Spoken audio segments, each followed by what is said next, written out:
வாங்க ரொம்பவே சத்தான டேஸ்ட்டான ஈவினிங் ஸ்நாக்ஸ் ரெசிபி பார்க்கலாங்க.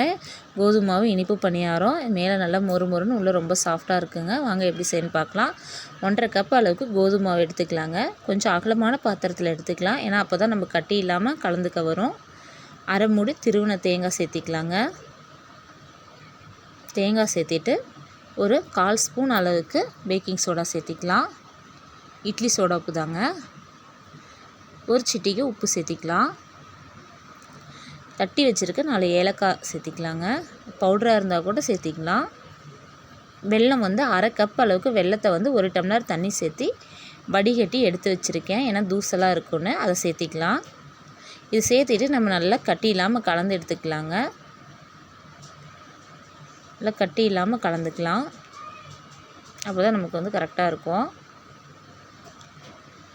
நல்லா ஒரு தோசை மாவு பதத்துக்கு நம்ம கலந்து எடுத்துக்கலாம். இந்த மாதிரி ஒரு தோசை மாவு பதத்துக்கு கலந்து எடுத்து உரமா வச்சுக்கலாங்க. இப்போ பணியாரக்கல்லில் வந்து கொஞ்சமாக நெய் சேர்த்திக்கலாம். உங்களுக்கு அதிகமாக வேணுனாலும் சேர்த்திக்கலாங்க. நான் கொஞ்சமாக நெய் சேர்த்திக்கிறேன்.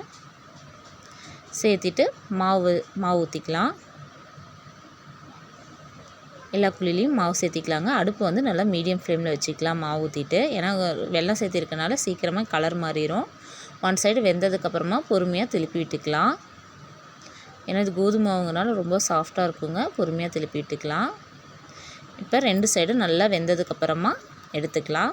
அவ்வளோதாங்க.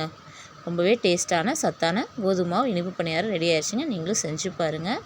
குழந்தைங்களுக்கும் கொடுங்க, ரொம்ப விரும்பி சாப்பிடுவாங்க. வீடியோ பிடிச்சா லைக் பண்ணுங்கள்.